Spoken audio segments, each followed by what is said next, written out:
Pagi pedesaan mulai hangat dengan munculnya sang mentari. Masyarakat mulai menyibukkan diri untuk memulai segala aktivitas rutin mereka. Meskipun ada beberapa dari mereka yang sejak subuh petang sudah mulai beranjak meninggalkan rumah mereka untuk pergi ke tambak ikan. Namun kebanyakan masih terlelap tidur, menunggu munculnya matahari sampai sepenggal tangan, baru kemudian mereka bersiap pergi ke sawah. Beberapa cikar satu tampak mulai menyusuri jalan desa, untuk mengambil kayu-kayu bakar di tetangga desa. Rata-rata dikendalikan oleh para kakek separuh baya. Jalanan yang berbatu agak menyulitkan sapi jantan untuk menarik gerobak kayu, ditambah lagi dengan kondisi roda gerobak yang sudah tua. Sapi itu berjalan terlatih-tatih, namun harus menuruti perintah majikannya. Sementara itu, para ibu pun mulai berbondong-bondong ke sawah, setelah sebelumnya sejak kokok ayam berkumandang mereka sudah sibuk di dapur. Dengan ditemani kicauan burung yang berlalu lalang ke sana kemari, mereka menanam benih padi ke dalam sawah yang berlumpur setelah selesai dibajak. Satu demi satu bibit padi ditancapkan ke dalam sawah. Mereka berusaha mengatur baris demi baris agar terlihat lurus dan rapi. Kebanyakan sawah sudah selesai dibajak dan siap ditanami. Namun masih ada beberapa sawah masih dalam proses dibajak. Terlihat seorang kakek sedang membajak sawahnya sambil dengan asyik nembang Jawa. Suara merdunya cukup terdengar sampai di telinga ibu-ibu yang sedang menanam padi.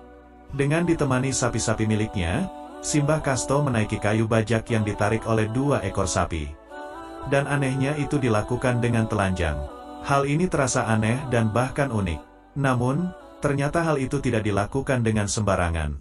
Memang pada saat itu ada semacam kepercayaan, bahwa membajak sawah dengan telanjang dengan diiringi tembang Jawa tertentu, maka padinya akan tumbuh subur serta memiliki keuntungan yang banyak. 2 kepercayaan itulah yang membuat beliau melakukan ritual yang tidak wajar. Ritual ngeluku, membajak di sawah sambil telanjang. Mbah Kasto adalah seorang petani klutuk, petani tulen. Pekerjaan sehari-hari adalah bertani. Agama beliau memang Islam, menikah dengan cara Islam. Akan tetapi beliau lebih cenderung mempercayai dan mengamalkan tradisi animisme yang diwariskan oleh nenek moyangnya sebagaimana umumnya masyarakat pada saat itu. Sehingga bisa dikatakan bahwa beliau tidak menjalankan akidah Islam dengan benar. Bahkan Mbah Kasto juga tidak bisa melakukan ibadah yang sesuai dengan ajaran Islam. Mbah Kasto iku ora iso ngibadah, tutur hije. Mahmudah Zabidi, kecenderungan masyarakat Kembang untuk lebih mempercayai titen Jawa ini, membuat agama Islam tidak bisa dijalankan dengan sepenuhnya. Agama Islam hanya sebatas pada pengakuan, hanya sebagai baju luar saja. Umumnya masyarakat Kembang tidak paham akan akidah yang diajarkan di dalamnya. Tidak hanya bodoh dalam hal akidah saja, bahkan banyak yang sampai menentang ajaran Islam yang berseberangan dengan tradisi titen yang sudah turun-temurun. Sebenarnya pada saat itu, sudah ada beberapa orang berusaha meluruskan akidah Islam. Namun nampaknya perjuangan mereka masih belum bisa mengalahkan tradisi Jawa yang sudah mengakar sangat kuat. Mungkin satu-satunya keberhasilan perjuangan mereka adalah masyarakat Kembang sudah mulai terbiasa menyuruh anak-anak mereka mengaji pada waktu sore hari dan setelah maghrib. Itu pun setelah semua pekerjaan di rumah selesai semua.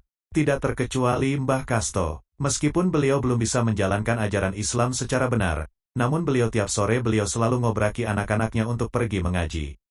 Beliau sangat tegas dan disiplin dalam hal ini. Bahkan beliau tidak segan-segan menghajar anak-anaknya yang kebetulan sedang malas mengaji.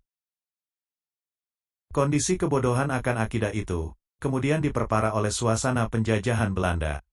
Kekejaman mereka terhadap rakyat Indonesia memang sangatlah tragis, rakyat tertindas kurang lebih 350 tahun. Dengan sistem tanam paksa, Belanda memaksa para petani untuk membagi hasilnya dengan pemerintah Belanda. Rakyat menjadi tidak bebas dalam bekerja dan mencari nafkah. Warga yang berani menentang penjajahan Belanda, akan diancam dan bahkan dibunuh.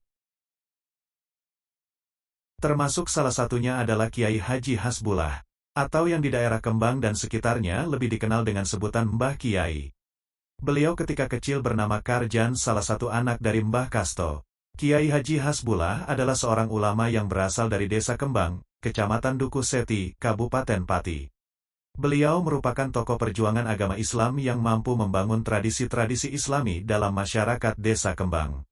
Tumbuhnya lembaga pendidikan agama yang pesat, tidak lepas dari peran beliau. Menapaki perjalanan para ulama, Khususnya perjalanan yang dilakukan Kiai Haji Hasbullah dalam bertafakuh fiddin adalah keharusan bagi kita, terutama bagi santri-santri beliau.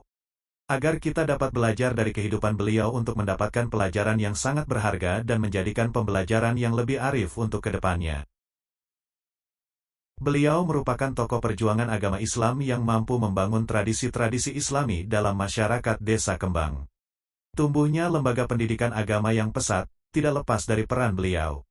Menapaki perjalanan para ulama, khususnya perjalanan yang dilakukan Kiai Haji Hasbullah dalam bertafakuh fiddin adalah keharusan bagi kita, terutama bagi santri-santri beliau. Agar kita dapat belajar dari kehidupan beliau untuk mendapatkan pelajaran yang sangat berharga dan menjadikan pembelajaran yang lebih arif untuk kedepannya. Sebelumnya, sekitar 1 abad yang lalu, Desa Kembang memang termasuk daerah yang jarang dijamah oleh penduduk kota. Sarana kendaraan dari Tayu, daerah yang menjadi pusat perekonomian pada zaman itu, menuju Desa Kembang masih terbatas. Mulai dari jalanan yang masih berbatu, dan banyak lubang besar di sepanjang jalan menuju desa ini. Memang, lubang-lubang besar itu sengaja dibuat untuk menyulitkan tentara Belanda. Cara inilah yang bisa mereka lakukan, lantaran keterbatasan alat serta ilmu yang dimiliki oleh masyarakat ketika itu. Di samping juga sebagai wujud kekesalan mereka terhadap kekejaman penjajah. Dahulu desa tersebut tumbuh dengan subur. Namun, perlahan-lahan suasana tersebut hilang dengan majunya modernisasi yang lambat laun mengubah suasana yang dulu udaranya sejuk, menjadi udara yang terkena polusi dari asap kendaraan yang sudah mewarnai di setiap sudut-sudut desa. Akan tetapi kemajuan modernisasi tidak selamanya menimbulkan dampak negatif, banyak juga manfaat yang diterima oleh masyarakat. Khususnya di Desa Kembang, salah satu contoh adalah sektor pertanian dan juga pertambakan yang merupakan pekerjaan pokok yang dimiliki masyarakat Kembang. Dengan adanya kemajuan modernisasi, semuanya menjadi lebih mudah dan cepat. Para petani tidak lagi menggunakan sapi untuk membajak sawah, tapi cukup dengan mesin maka segala aktivitas mereka cepat selesai. Para petani tambak tidak perlu susah payah membuat makanan untuk ikan-ikan di tambak, karena sudah banyak tersedia di toko-toko pakan ikan. Tidak hanya dalam sektor pertanian dan pertambakan, tetapi juga dalam proses transaksi jual-beli. Dengan adanya kendaraan bermotor, masyarakat akan lebih mudah serta menghemat waktu. Perubahan yang dirasakan masyarakat Kembang memang cukup signifikan. Jika dibandingkan 100 tahun yang lalu dengan masa sekarang pasti banyak perubahan. Khususnya di Desa Kembang yang memiliki wilayah cukup luas dan terletak di sebelah utara kota Pati. Persisnya dekat dengan pesisir laut Pulau Jawa dan termasuk bagian paling utara Kabupaten Pati. Mulai dari lingkungan, tradisi hingga kepercayaan sangat berbeda sekali yang dirasakan oleh masyarakat Kembang. Salah satu perubahan tersebut adalah masalah lingkungan. Dulunya Desa Kembang yang asri dan damai dengan masyarakat yang sederhana dan belum padat penduduknya, sekarang sedikit demi sedikit berubah menjadi desa yang ramai dan penuh dengan para penduduk yang jauh lebih modern. Desa Kembang sekarang pun menjadi jalur alternatif untuk menuju kota Jepara. Jadi bisa dibayangkan bahwa Desa Kembang yang dahulu jauh berbeda dengan sekarang. Dampak negatif lain dari perubahan zaman yang dihadapi oleh para penduduk Desa Kembang diantaranya adalah semakin berkurangnya nilai-nilai syariat Islam dikarenakan kurangnya kebijaksanaan masyarakat dalam menyikapi perkembangan teknologi yang semakin canggih ini.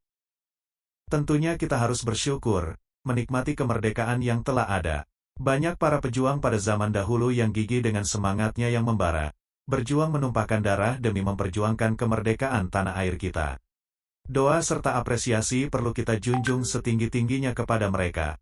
Cukup dengan mengingat jasa-jasa mereka, memperingati hari-hari nasional, serta mempertahankan kemerdekaan ini dengan cara belajar yang rajin.